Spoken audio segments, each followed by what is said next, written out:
Cruella, isn't that a new fur coat? My only true love, darling. I live for furs. I worship furs. After all, is there a woman in all this wretched world who doesn't? Clothes. Treat yourself. Fragrances. Treat yourself. Massages. Treat yourself. Mimosas. Treat yourself. Fine leather goods. Treat yourself.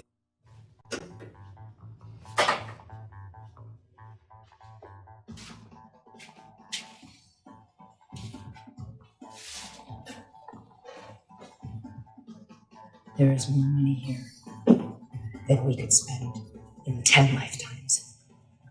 Please tell me, how much is enough? How big does this pile have to be?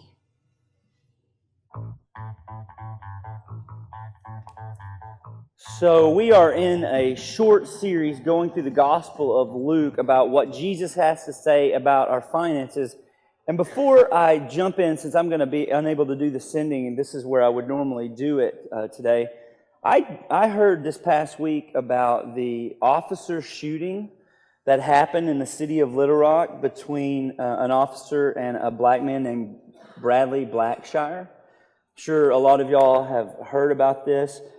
I just want to take a moment. I know it's a complicated world that we live in, and there's a lot of different narratives going on, but I will tell you this one thing that everybody here knows: the Blackshire family is grieving.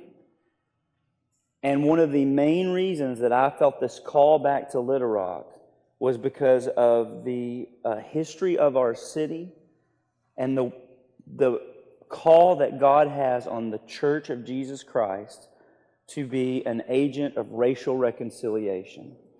And so, I would like to invite us all to take a moment of silence as we pray for the Blackshire family. Would you bow your heads with me?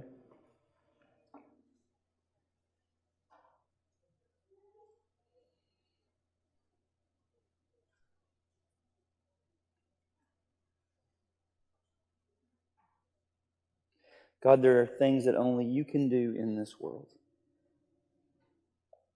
We live in a fractured, broken world that seems to be getting more and more broken and separated and torn apart at the seams every day. God, whatever work you can do in our own hearts, whatever work you can do in our own city, would you use us as ambassadors of the gospel of Jesus Christ, a gospel that brings reconciliation, not division, a gospel that brings people together from every tribe and every tongue. May we be your healing force in this world and for this city. We now ask for your peace to be with the Blackshire family, and may this church be an avenue of reconciliation for the city of Little Rock. In Jesus' name we pray. Amen. Amen. So, about 10 years ago, Leslie and I had just had our first kid, Eden, and times were tight. We didn't have a lot of money, and I'd just gone and spoken at something, and I'd been given an honorarium, which was great because we needed it. And after about a few days, I had some bills to pay, so we needed to cash that or put that honorarium in the bank, and I couldn't find it anywhere. So ultimately, it dawned on me, I probably threw that thing away when I was throwing away my old sermon notes from that time that the thing I was going to speak at. So I started going through all of our trash, like from the past week. And because we had recently had a baby, the dynamics of our trash had changed very much. It was very disturbing. I mean, I was going through used diapers, mushed baby food that was uneaten. It was gross. And I spent hours going through looking for that check. And I never found it, because Leslie had deposited it earlier that week. So we're in this short series talking about money and what Jesus has to say about in the Gospel of Luke. And the reason I tell you that story is because money can make us do things we would never do otherwise. It's why we ask dumb questions like, how much would it take for you to, there's a price tag to us doing bizarre, crazy, sometimes even sinful things. And Jesus knows that money has the ability to trick us. He calls it the deceitfulness to wealth. And so he wants us to not let money have a hold of us. He doesn't want to get our money. He wants to make sure our money doesn't get us. And that's why I like the way Jesus ended the passage that we talked about last week. He says, so therefore, be rich towards God. But how do you do that? Who do you write that check to? I mean, do you write that check to God? And maybe you're like me. Maybe it bothers something inside you whenever you hear somebody like me stand up and talk about giving money to church. It doesn't sit well with you. I get that. It bothers me too often because I've seen religious leaders, people like me, abuse this topic to get, a bigger salary or a nice plane for themselves, or use God's name to get ahead. But I'm going to talk a lot about money as your preacher because our culture desperately needs a fresh word about money, about how to keep the stuff that we own become stuff that owns us. And so if you are a guest here this morning, I'd like to ask for 30 minutes you give me the benefit of the doubt. I am not talking about money so I can furnish my home in the Hamptons. I am talking about money because Jesus talked a lot about money and has to teach us some things we desperately need to hear. So all throughout Luke's gospel, Jesus is crystal clear on the fact that what you do with your money says a lot about what you believe. Luke's gospel talks more about money than any other book in the New Testament because Jesus knows the seduction money has for us to be a functional God. We say in God we trust on our money, but then we use it in ways that don't exactly display that it's God we trust. And today we get to a couple of stories in the Gospel of Luke where Jesus says some of the most bizarre, disturbing, and complicated things about our money. Again, not because Jesus wants to get your money, but because Jesus wants to make sure your money doesn't get you. So here's this verse story. In Luke chapter 16, starting in verse 1, here's what Jesus says. Jesus told his disciples, there was a rich man whose manager was accused of wasting his possessions. So he called him in and asked him, what is this I hear about you? Give an account of your management because you cannot be manager any longer. The manager said to himself, what shall I do now? My master is taking away my job. I'm not strong enough to dig, and I'm ashamed to beg. I know what I'll do, so that when I lose my job here, people will welcome me into their houses. So he called in each of one of his master's debtors, and he asked the first, how much do you owe my master? 800 gallons of olive oil, he replied. The manager told him, take your bill, sit down quickly, and make it 400. Then he asked the second, and how much do you owe? 1,000 bushels of wheat, he replied. He said, take your bill and make it 800. The master commended the dishonest manager because he had acted shrewdly. For the people of this world are more shrewd in dealing with their own kind than with the people of light. I tell you, use worldly wealth to gain friends for yourself, so that when it's gone, and it will one day be gone, you will be welcomed into eternal dwellings. So Jesus wants you to be like the dishonest manager. Some of you are here today and you're thinking, I'm better at following Jesus than I thought I was. What is Jesus saying here, right? What is this about? A couple of observations. One, Jewish people were not supposed to loan money at interest. They weren't supposed to do usury. And so they, like religious people tended to do, they found a workaround, a loophole, where they could obey the letter of the law and ignore the spirit of the law. But we've evolved past that, I know. But imagine being like this. A religious person who knows what God really wants for you, but figures out a way to get around with using some kind of legalism. So this is what they did. They wouldn't loan money, because God says not to do that. They would loan stuff, and they would charge interest on that stuff. They would charge interest in kind. So they would not loan money, they would loan grain or oil. They weren't breaking the law, but they weren't keeping it either. And when this dishonest manager realizes he's going to lose his job, he has this kind of existential crisis, and he says one of my favorite verses in the Bible personally. where he says, I'm not strong enough to dig, and I'd be too ashamed to beg. As a preacher, I totally relate to this. Like, I've got these delicate book reading hands. What else am I going to do with my life? I love that the guy says this. And so the steward comes up with a plan, and he decides to start obeying the spirit of the law with his master's possessions. So he goes to all the people who own money, who owe the guy possessions like oil and grain, and he says, tell you what, why don't you take that interest right off? Just pay me back exactly what it is you owe me. You know why? Because all of a sudden he realized what every single person in this room needs to realize. His time is short. It's going to run out. And so he has in this limited window an opportunity to do something with the stuff that he has a little bit of say over that will leverage him for a better relationships in the future.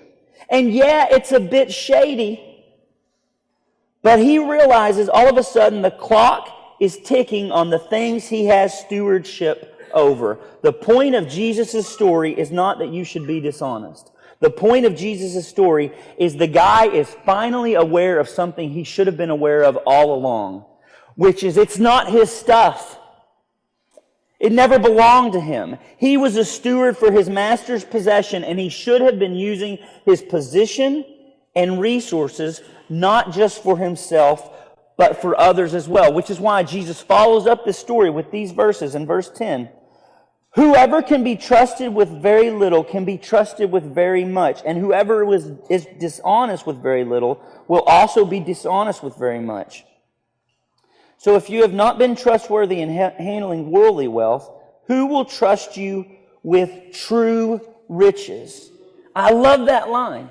Jesus looks out over all the people that own all these different things, and he says, look, you think that's rich? Wait till you see what God has. Wait till you see what God has in store for you. Listen, I'm talking to a lot of rich people. I'm a rich person talking to a lot of rich people. We are people with means and resources, and Jesus has something to say to us, and it's deeper, way deeper than just give more money to church. It's how do you view what you've got? How do you view what you've got? Do you think it's all yours? Do you think you came by it through your hard, industrious work ethic? That may be true. You may have a great work ethic. You may wake up early and you may leave the office late. You may have put in the time. You may have pulled yourself up by your own bootstraps. But let me caution you. Jesus wants to caution you. That's a great way to be entitled and unhappy, and it's honestly just not the whole truth, is it? Because think about what God has done for you. Think about what you do get to steward. Yeah, you went to medical school. Yeah, you went off to that great college other people couldn't get into. Yeah, you're smart. Yeah, you've done the hard work. Yeah, you've got where you've gotten. A large part of it is because you've worked real hard. Yeah, I get that. I will grant you that. But did you get to pick when you were born? Did you get to pick what family you would be born into? Did you get to pick where you would be born? Let me tell you, you think you're successful because of the hard work that you have put into it. And granted, there's a small piece of that. But if you were born in a yurt in outer Mongolia, you would not enjoy the level of success you have today. And we don't ever step back to think about that. The time and places, the book of Acts is later going to tell us, God has ordained the times and places that we would live. You are a steward of so much. You didn't get to choose your life. It is a gift from God. And what you do with it, granted, that's a gift from God. That's your gift to God back. But unless we have regular habits of generosity, we will forget how much we have already been given and how it all is God's. This whole thing is God's. God was here before us. God will be here after us. And you don't need to feel guilty about the things that you own or the gifts God has given you. You don't need to feel guilty. You need to feel grateful for that. You have been given certain talents and blessings from God, but they are not yours alone, and they're not going to last forever. And what you're called to do right now is be a good steward of the things that you have.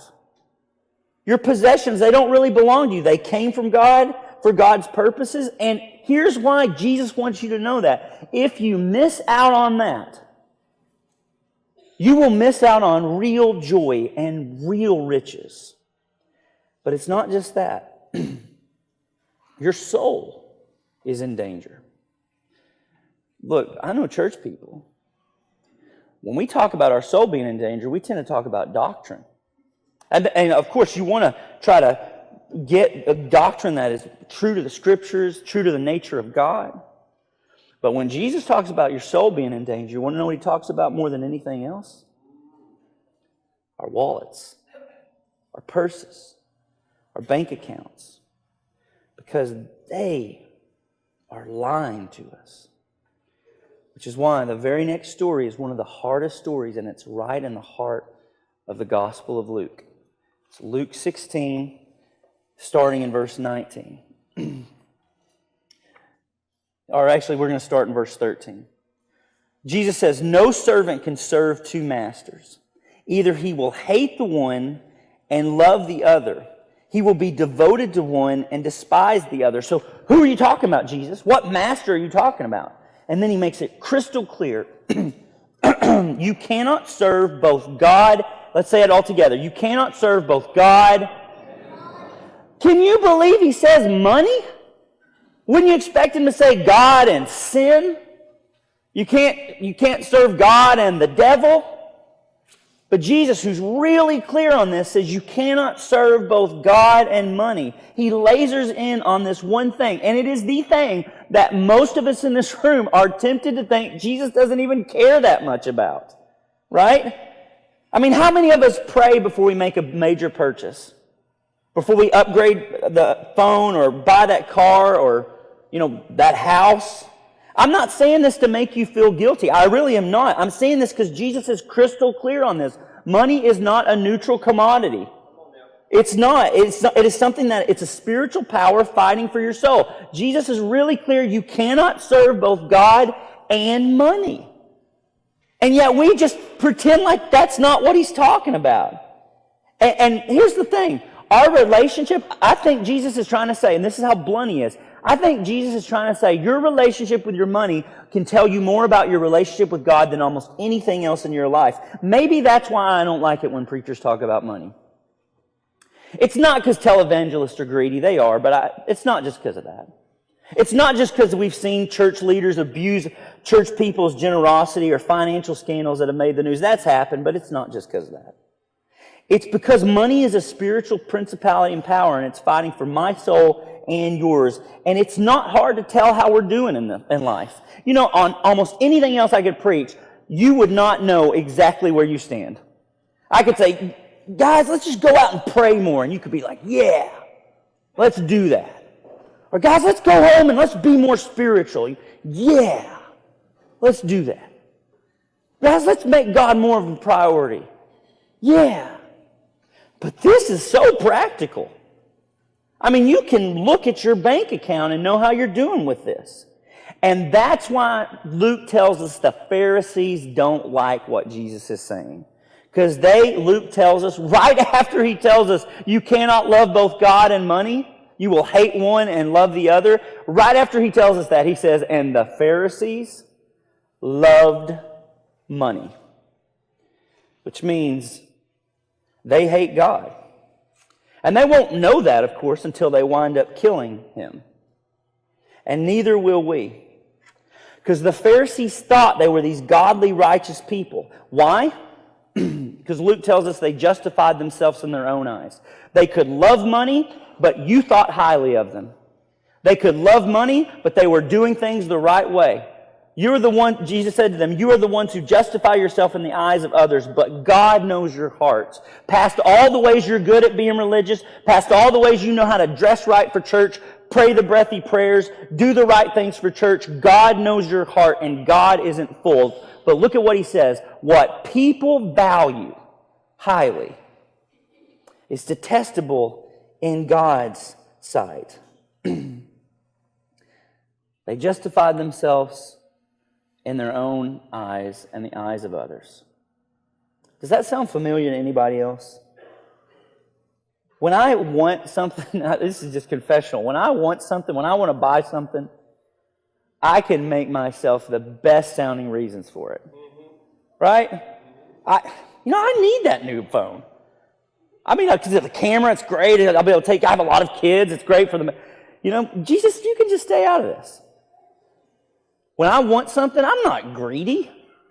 I'm frugal. I'm a great shopper. I'm not materialistic. I just really like nice things. That's why Jesus refers repeatedly to the deceitfulness of wealth. Our money is lying to us. We think our money and the things we can do with it will make us safe and happy and have a better life. But one day, the curtain on all those lies will come up. And that's why Jesus tells this incredibly disturbing story in Luke chapter 16. Let's see if we can understand what this means together. In verse 19, there once was a rich man who was dressed in purple and fine linen and lived in luxury every day. Purple was the color of royalty. It was what really wealthy people dressed as. At his gate was laid a beggar named Lazarus, covered with sores and longing to eat what fell from the rich man's table. Even the dogs came and licked his sores. Now, first thing that would stand out to people who were first hearing this story is this guy is rich. He's really, really rich, but apparently he can afford everything but a name. And Lazarus, the beggar, is named. The Bible does this often. Like in the book of Exodus, it opens up with Pharaoh, the most powerful man in the world. And it doesn't even tell you what the name of Pharaoh is, but it tells you the name of the 2 Hebrew midwives. It's like it's letting us know, the Bible is letting us know, God has a different way of looking at reality. I mean, imagine if you were to hear a news story on Steve, the janitor, who works alongside the guy who owns Microsoft. Right? It would let you know, like, something's off about this. It's letting us know that God has a different perspective, and it also lets us know that the rich man has a gate. Some of you have been to developing countries, and you know that a gate is a sign of great prosperity. It was then, it is now, it is here. If you own a gate, you can keep people out. Gates serve a purpose. They keep people out. A gate insulates you from people that you don't want around you. The problem with gates is they work 2 ways. They keep people out, but they also keep people in. I don't think it's just the gates of hell that the church needs to be worried about. I think it's our own gates too. Because in my time in life, some of the most miserable people that I have known are people who use their wealth as a way to insulate and protect them from having to deal with people they didn't want to deal. And what started out as a way to protect them became a prison. The reason we do this is because we want to stay safe, but in my experience, the best way to safety is not by putting up gates. So when I was in Abilene at Highland, there was this guy named Taurus. Taurus was an ex-convict who was a very big man, the kind of man who could sell shade for a living. He was tatted up, just a huge guy. And Taurus became a Christian. He got baptized like 5 years ago. And when that happened, I couldn't do this for everyone, but I did for Taurus what I wish I could do for everyone. And Taurus and I became tight friends, like really good friends. I did for Taurus what I wish I could do for everyone, and that meant giving him rides, loaning him my truck, all kinds of awesome stuff. Taurus showed me the city of Abilene in a way that I had never seen it before. And nobody messed with me when Taurus was around. One time I went to counseling in this little place, like therapy, in this little area, kind of a nondescript building in the center of town. And my truck was there one day. Didn't say it was a counseling building. My truck was there. It was the only vehicle there. I was in there with my counseling in a session with my counselor. And all of a sudden, somebody starts banging on the door. So my counselor's like, hold on, let me go check the door. And he opens the door, and it's Taurus going, "Is Jonathan Storman here?" And my counselor can't legally say anything, right? He was like, "I'm sorry, you're going to need to leave." And he's like, "Jonathan!" Taurus starts yelling, "Jonathan, you okay?" Because Taurus was about to wreck shop because he thought I was in trouble in this building somewhere. So finally, I was like, "It's okay, Taurus, I'm here. I'm doing counseling. We can talk later." And I tell you all that to say, I was never safer in my life than when I had Taurus in my life. Gates Gates would have not served me well there. And notice what it says. It says Lazarus wanted to eat not just food, he wanted to eat with the rich man. He doesn't want to just eat, he wants community. He wants friendship. Just like Jesus is saying earlier in the chapter, use your money to make friends, but the rich man isn't wanting to do that. And then one day the gig is up. In verse 22, the time came, and it always comes, when the beggar died and the angels carried him to Abraham's side. The rich man also died and was buried. In hell, where he was in torment, he looked up and saw Abraham far away with Lazarus by his side. So he called on him, Father Abraham, have pity on me and send Lazarus to dip the tip of his finger in water and cool my tongue, because I am in agony in this fire. Jason, can you hand me that water? But Abraham replied, Son, remember that in your lifetime you received your good things, while Lazarus received bad things. But now he is comforted here, and you are in agony. And besides all this, between us and you, a great chasm has been fixed, so that those who want to go from here to you cannot, nor can anyone cross over from there to us. And he answered, Then I beg you, Father, send Lazarus to my father's house, for I have 5 brothers. Let him warn them, so that they will not also come to this place of torment. Abraham replied, They have Moses and the prophets. Let them listen to them. No, Father Abraham, he said, but if someone from the dead goes to them, they will repent. And he said to him, If they do not listen to Moses and the prophets, they will not even be convinced if someone rises from the dead. A little bit of foreshadowing going on there. Jesus' whole point with this story can be summed up like this. People die the way they live. You reap what you sow, and every day, every moment of your life, you are sowing. And one day we will reap what we have spent our lives doing or not doing. Now, here's one of the things to notice about this story. Jesus is the only person in human history who has come back from the dead, not resuscitated, but resurrected. Jesus will not die again. He is the only person who has experienced what comes after death, and this is the only time in his ministry that he tells us anything about what to expect. It's not like a historical account, it's a parable, kind of like C.S. Lewis's The Great Divorce 2,000 years before he did it. And the first thing to notice in this little story that's disturbing and haunting and it'll keep you up at night, the first thing to notice is so obvious that we miss it. You want to know what it is? When the time comes, the rich man isn't rich anymore. What he has allowed to define himself, his status, his prestige, his purple, is gone. His idols have been destroyed, burned up in the fire. And Abraham reminds him of this. He says, in your lifetime, you received good things. Lazarus received bad things. You received comfort in your life. And the agony of what was taken away from him is torment. And pay attention, what the rich man doesn't ask for. He does not ask to get into heaven. That might be what you'd ask, but that's not what he asked. You know what he asked? For heaven to come to hell. Send Lazarus. Send that beggar that used to be outside my gate. Send him down here to serve me. He's in hell because hell is firmly planted in him.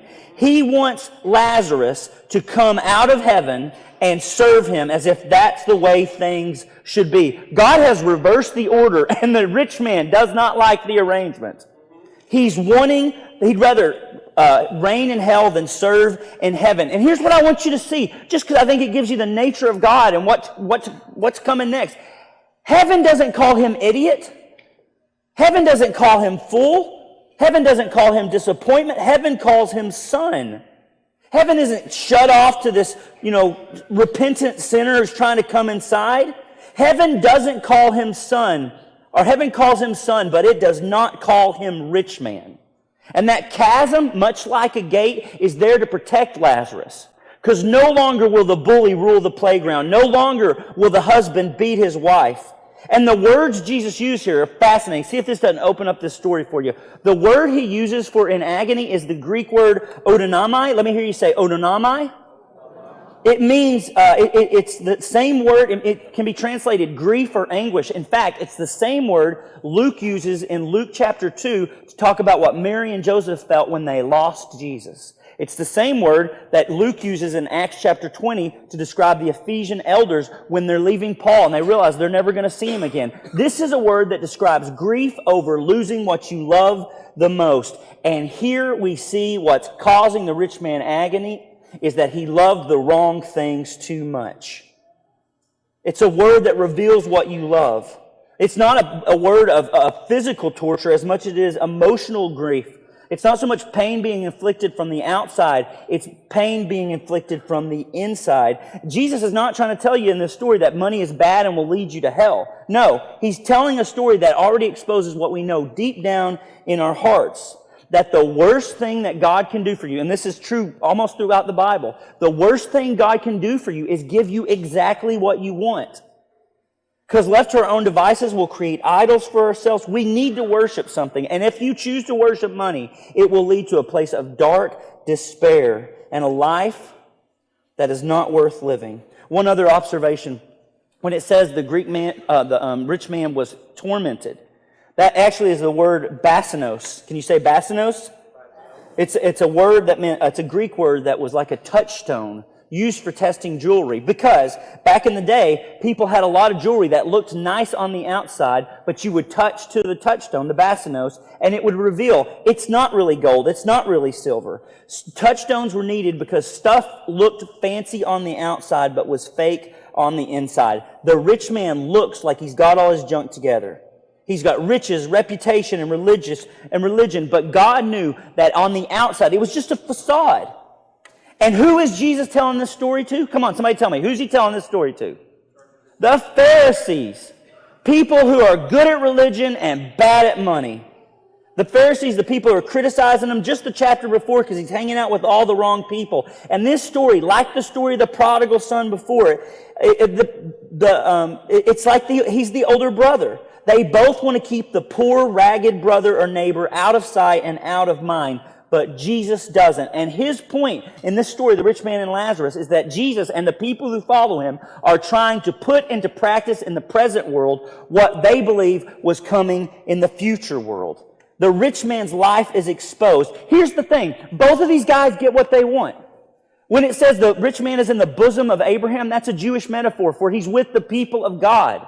He'd always wanted friendship and community, and he got it. And the rich man wanted to be alone and isolated, and he got it. They both got their wish. What they wanted on this earth was granted them in the next life as well. That's what Jesus is trying to say. You know, the one time Jesus talks about the final judgment with clarity, like real specific clarity, when he talks about the sheep and the goats, and he says, on the last day, I'll separate them into the sheep and the goats, and I'll say to the sheep, the people who are going into the age to come and to God's good future, I'll say to them, I was naked and you clothed me. I was sick and you took care of me. I was in prison and you visited me. I was hungry and you fed me. And they'll say, when did that happen? And he says, whenever you did this for the least of this, you were doing this for me.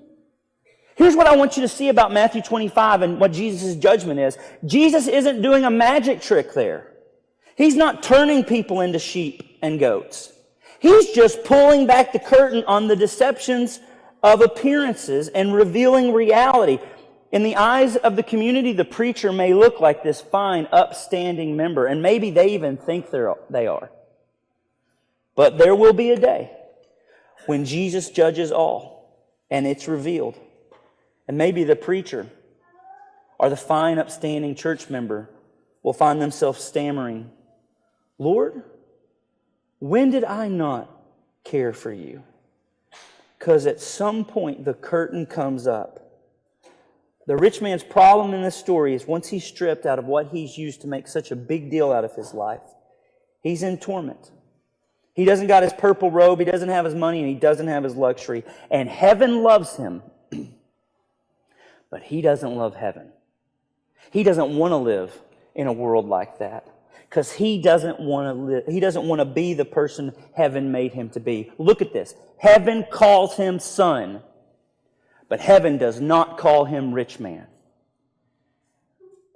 You see what's happening here? Jesus is not trying to ruin their life. He's not trying to ruin your life. He's not trying to ruin my life. He's trying to give us a better one. He's trying to let us know, if you love money, if you put your hopes and dreams in money, this is the direction your life and your afterlife is headed. Think of this as the Christmas carol Of Ebenezer Scrooge waking up and realizing it doesn't have to be this way. And the joy that comes on Christmas morning when you realize there is a different, a better way, one that leads not to that, but to a life of happiness and joy. A life where my money doesn't have me and my stuff doesn't own me. Jesus is telling you this not because He's trying to scare you, but because He's trying to let you know the way ultimate reality works and give you joy. And you know what? You know when you know this? At funerals. There are 2 times in life where you hear what a good life is. One you're bombarded with every day. It's commercials. If you just use this shampoo, if you just drive this car, if you would just do this to your house or own this kind of appliance, you would have the good life. Just this weekend, I went to Cindy Sittler's father's funeral. I've done hundreds of funerals. I have never heard anybody say, "Would you talk about what nice hair they had? Would you mention their car? Oh, hey, could you bring up their net worth? Could you bring up how big the square footage of their house is?" And this weekend, as we celebrated a life that was well lived, nobody talked about the toys that were being left behind. What we talked about was the character and virtue and generosity of a man who is passing into the age to come.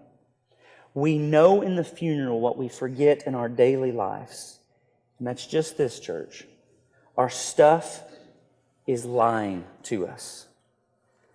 The best way to live is not by accumulating more and more, but by being generous and rich toward God. Okay, if you're here today, I'd like to invite the shepherds to take their places in the aisle. If you're here today and you'd like the prayers of anything going on in your life, maybe you would like the prayers for God to open up your eyes in your finances. Or maybe you're anxious about your future. Whatever it is, these godly men would love to pray for you if you would come forward to them while we stand and sing. If you'd like to be baptized, I'll be right down here and a couple of others will too. You can come forward while together we stand.